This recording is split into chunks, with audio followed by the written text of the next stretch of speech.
Welcome to Cannes, Caribbean Affiliate News. My name is Siobhan Gobin. Here are the stories that we're following today, September 12, 2013. Venezuela pull out from rights pact called deeply concerning. Humberto first hurricane of the 2013 Atlantic season. Cal says it won't hike ticket prices. And in Jamaica, Butch Stewart denies rumors he's backing anyone in the JLP race, saying it's absolutely not true. Details on these headlines and more when we return. 5 million customers use Leica Mobile for affordable international mobile calls, connecting over 2.5 million mobile calls daily, helping our customers stay in touch with their loved ones, whether they be in Asia, Africa, Europe, or the rest of the world. Every 5 seconds, a new Leica Mobile customer joins our growing family, helping you to make affordable international calls across the world. Leica Mobile. Call the world for less.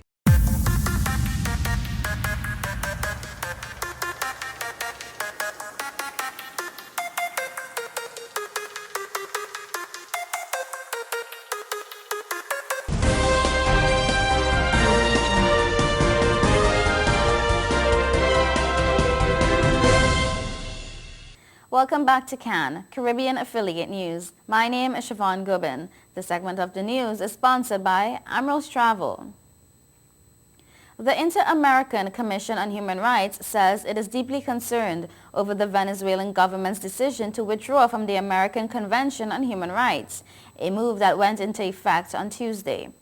The Venezuelan government has denounced the 4-decade-old convention, which currently covers 23 of the 35 members of the Organization of American States, as a tool of U.S. meddling in Latin America.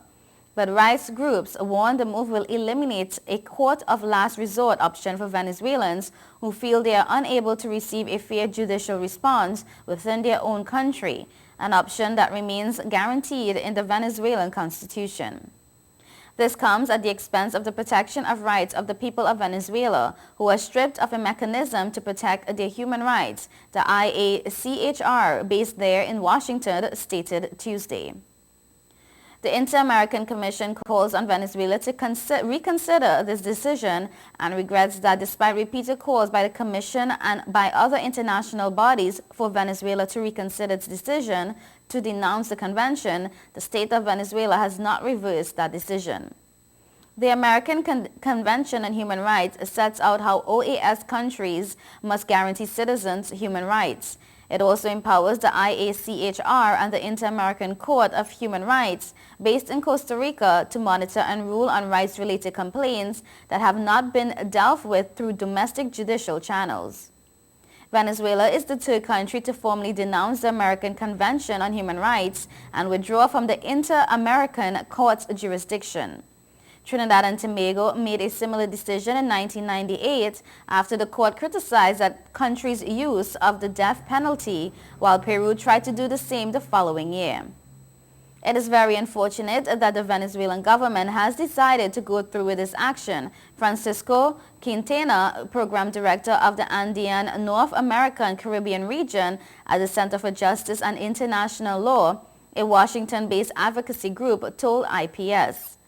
Yet, if the government thought it was going to get away from this international supervision completely, that's not right, at least with regard to any human rights violation that occurred before September 10th. Indeed, given that Venezuela remains a member of the OAS, the IACHR will maintain jurisdiction to monitor the country's human rights situation. Further, as Quintana notes, the Inter-American Court will be able to continue hearing cases of alleged rights violations from during the period that Venezuela was party to the convention from 1977 until Tuesday.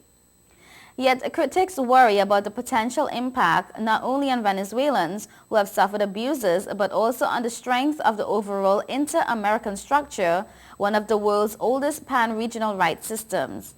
The United Nations warned Tuesday the move could have a very negative impact on human rights in Venezuela and beyond. Humberto grew to hurricane force far out in the Atlantic early Wednesday, becoming the first hurricane of the Atlantic season, while Bermuda shook off a drenching by Tropical Storm Gabrielle. Humberto's maximum sustained winds were near 80 miles per hour, and the U.S. National Hurricane Center said it could gain more strength before a weakening trend likely starts, with the storm still far from land. It was centered about 340 miles west of the southernmost Cape Verde Islands and was moving north at 9 miles per hour. In Bermuda, meanwhile, Gabrielle caused several power outages overnight, but no major damage was reported on the British territory. The government announced that all public schools were reopening and there would be sporadic ferry service. The island's meteorology service warned that strong winds and rain will continue to pelt Bermuda as the storm heads north. Gabrielle was centered about 65 miles west-northwest of Bermuda with winds of up to 45 miles per hour, and it was drifting slowly westward at 3 miles per hour. It was expected to turn to the north-northeast and remain well off the U.S. East Coast while heading toward a possible weekend brush with Nova Scotia. The Trinidad-based Caribbean Airlines Limited has confirmed that it will not be increasing ticket prices after the Kamala Persad-Bissessar administration announced this week that it was ending its fuel subsidy to the state-owned carrier. Finance Minister Larry Huai said the subsidy, which was estimated at $40 million last year, would come to an end on October 1st. CAL said the trigger price level for the subsidy has been increased each year over the last 2 years. And I quote, "In other words, if the price of fuel remained the same over the years, the subsidy per gallon was decreasing each year. Secondly, Caribbean Airlines has not used the fuel subsidy as a competitive pricing tool," the airline said in its statement, adding it has no intention to change the broad pricing strategies. Hawaii had told legislators that the new CAL board had completed the first phase of a revised business plan for the airline to achieve financial viability. Hotel mogul Gordon "Butch" Stewart yesterday distanced himself from the looming race for leadership of the opposition Jamaica Labour Party, saying rumors of his involvement were absolutely not true. Asked if he would confirm claims emerging on the streets that he was backing a particular candidate, Stewart said a firm no. And I quote, "I have absolutely nothing to do with the leadership race. I have lots of friends on either side of the contest, as I do within the governing People's National Party," said the Sandals Resorts International chairman. Audley Shaw, the former finance minister in the previous JLP administration, is expected this Sunday to announce in the national broadcast his bid to oust current JLP leader Andrew Holness at November's annual party conference. In recent weeks, Shaw has been doing what he calls island-wide consultation meetings, apparently to test his support among JLP members of parliament and delegates, and he now appears to have made up his mind. Asked why he thought his name was among several persons said to be backing one candidate or the other, Stewart said he had no idea, but that he has an easy name to call. But he found nothing wrong with parties wanting to change leadership. The hotel mogul stressed, however, that Jamaica needed to focus right now on the things that were going to make the country and the people better off.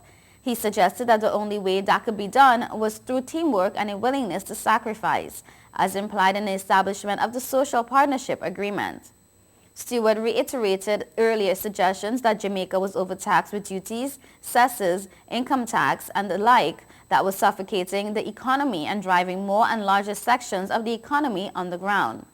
He again urged Jamaican governments to end the long-standing practice of overlooking local investors in favor of providing greater benefits to overseas investors.